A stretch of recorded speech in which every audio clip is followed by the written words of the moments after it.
Heavy metal used to be safe until a band called Brujeria, led by Mr. Juan Brujo, hit the scene in 1989. In 2016, they're about to unleash their new album, Pocho Aztlan. First of all, Juan Brujo, welcome to Horn South Rocks, man. Good to be here. Great to have you, man. And where are you calling from today? I'm in a place called Palm Springs, California. Oh, I thought you were being the border trying to infiltrate some illegals into the country. Yeah, I'm getting the truck ready. Is the coyote ready? Yeah, Coyote Brujo's on his way. Yeah.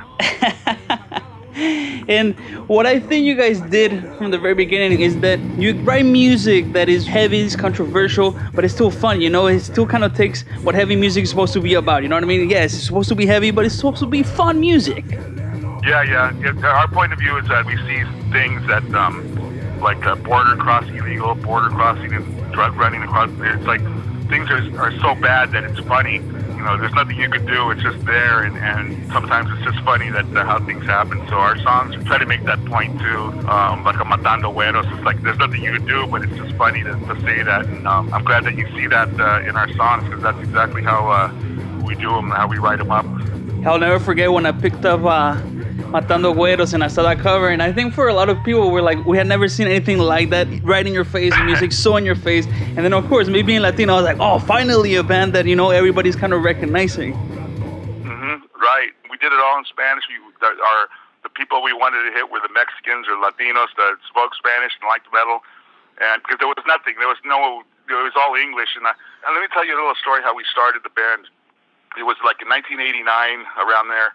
A band called Terrorizer was playing, and they wouldn't let them play in the clubs in Los Angeles. They didn't like all the Mexican long-haired guys going to the clubs, so they were scared of that. So they wouldn't let them play. So they played at a house, like a backyard party in East Los Angeles, and we went, and no one there spoke English. We were the only guys that spoke English there, and like, what? And it was packed, and people going crazy, and everybody speaking Spanish. So I said to the other guys, you know what? We got to do a band for these guys that, you know, in Spanish. You know, let's do some metal in Spanish and give it to these guys and see what happens. And that's how it started. That's how Brujeria was born. And we did some songs, and everybody who knew Spanish who listened to it was like, you know, their eyes opened up, and, you know, it was a hit. It just kept growing on its own.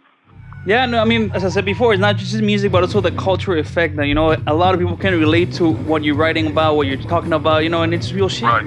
We're telling stories about how it is down here, so that's exactly what it's like. You know, we see things, we hear things, you know, things happen to our friends, to us, whatever, and we try to put it to music, and the music's hard, so is you know, the lyrics are hard too.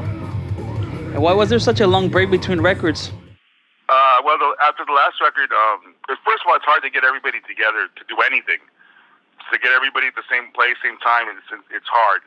So we deal with that. So in 2003, when we had some members with some spare time, we started playing live and doing tours, and the reaction was huge. We didn't know it was going to be that good, so we just kept touring. Every time we got together, we just doing shows and touring for the next like 6-7 years and stuff. And then we decided, time to do a new record with the new guys, and it's hard to get everybody together. It's hard to get things done, and then guys were getting, like the guy mixing the record got surgery on his neck, and we had to wait a year for him to get better, and just all kinds of delays like that were taking place. But then finally, these last 2 years, I got it all together, and now it's ready to go. And who is Pocho Aztlan? Pocho Aztlan is the promised land for us Pochos, because they don't, you know, being born Mexican, being born in the United States, they don't like us in Mexico. They call us pocho, you know, trash, whatever you want to call it. Then when I go down there, and then over here in the States, they just look at you and they say, "Go back to Mexico. You know, you don't belong here." So it's like I have no land. I'm not from anywhere. So that's the Aztlan of it all. It's like the promised land. It's like I'm a pocho, you know, looking for the promised land, and that's that Pocho Aztlan thing. We're here, but nobody wants us, and we don't have our own land. So it's interesting that way, but that's the way it is. So would you say the current political campaign kind of influenced when you guys were going to release the album, when you were going to go on tour? No, it just turned out, I mean, the record was planned like, you know, a year and a half to come out on a certain date, whatever. And then in a year and a half, here comes Donald Trump.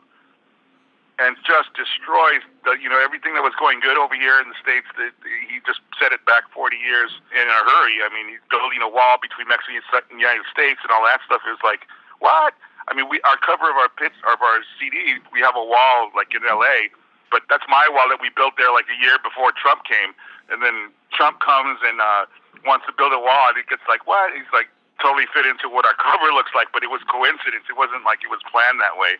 It just turned out that way. And it's a whole different wall, actually, because our wall starts in Los Angeles, and it's Mexico from there down. So, and Trump's is different. It's a different wall. So it's a coincidence that it's all happening right now. But we'll see what happens in November in the elections, because that might motivate Brujeria for a new record really quick. Oh, nice. Cool. Yeah, because you guys obviously did the EP was pretty much like, you know, Viva Presidente Trump, a very kind of like punch into like everything that was going on at the time, which I thought was really cool, and especially between music, you know what I mean? Kind of like everybody's running for the record, but you're like, oh, here, we got to put this out beforehand. We got to put this out right now because this guy's causing, giving me a headache. And the song's about him winning. We want him to win so we could go to war with him as president, because right now it's like useless to fight him, but if he becomes president, then it's something serious.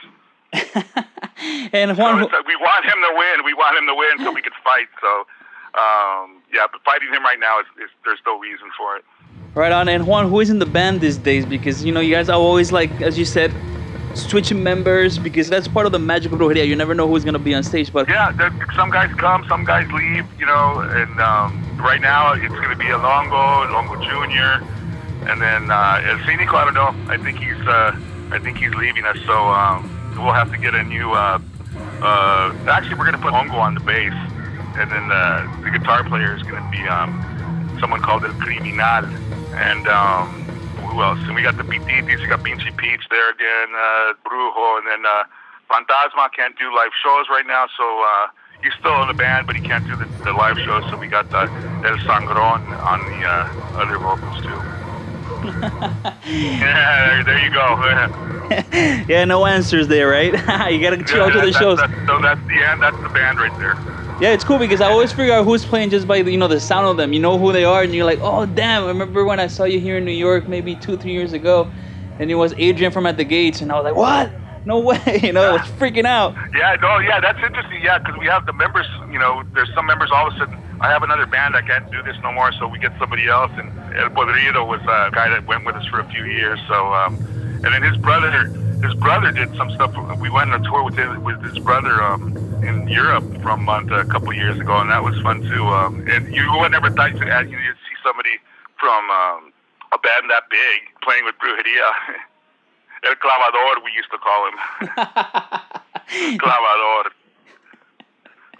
So many great names, man. And obviously, as I said before, it's comical. It's something that we need every day to kind of like get a smile on our faces. I know so many friends that we have that don't speak a word of Spanish, but they know Brujeria lyrics. Yeah, that's funny because everybody's calling me, how your lyrics are hardcore and how could it's stereotyping the same way. I go, no, actually, you could look at it that way too, but if you know Spanish, it's going to be funny. And, and we want it's harder to get people to laugh at these songs than it is, to scare them. We can scare them easy, but getting people to laugh at the same time with an American in a room mad and then a Mexican guy laughing, that's hard to do, and that's what we shoot for. And you're one of the only guys that I think that has actually gotten it and is talking to me right now, so I'm glad that you get it. Man, for sure. And, because as a Latino, I said before, I identify with Brujeria because I've seen what's happened in the history of Latino people. And as you said, we're never wanted anywhere, but we always make ourselves be felt by doing positive things. People might think like, oh, Brujeria, Juan, he's doing like some crazy shit. I don't know why he's so popular, why the band's so popular, but it's because you guys are uniting people, and that's awesome. Yeah, no, live shows are right now are really positive, and everybody's having a good time. Like, you go to Europe, they don't know Spanish, but everybody's loving it, so it's working out pretty good.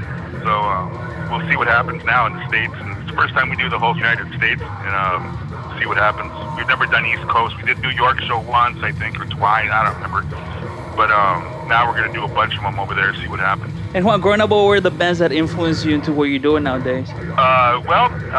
Dead Kennedys would be one, the oldest one, and then like a Napalm Death, Terrorizer, those bands from the early 90s or late 80s had a lot to do with it. And, right now I'm listening to norteño punk music from a band called Piñata Protest, which is like, they have an accordion playing lead singer, and it's punk rock, metal touch from Texas, and I find their stuff amusing as well, the Spanglish versions of songs and stuff like that. So I'm not a big fan of all the current metal bands that are out there, so I have to go old school. And the fans want me to ask you, any chance to see Dino, a.k.a. Asesino, back one day with Brujeria? It's up to him. You know, he's the one with the wrong attitude, I would say.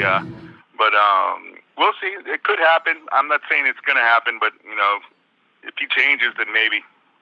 Right on, man. Anything else you want to tell the fans that are listening right now?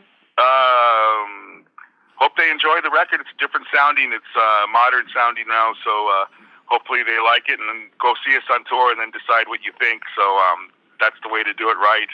Right on, man. And let's send a message in Spanish to all the Latino people listening. Ándale, cabrones. Soy Juan Brujo de Brujería. Quiero que escuchen Pochoslan. Así es.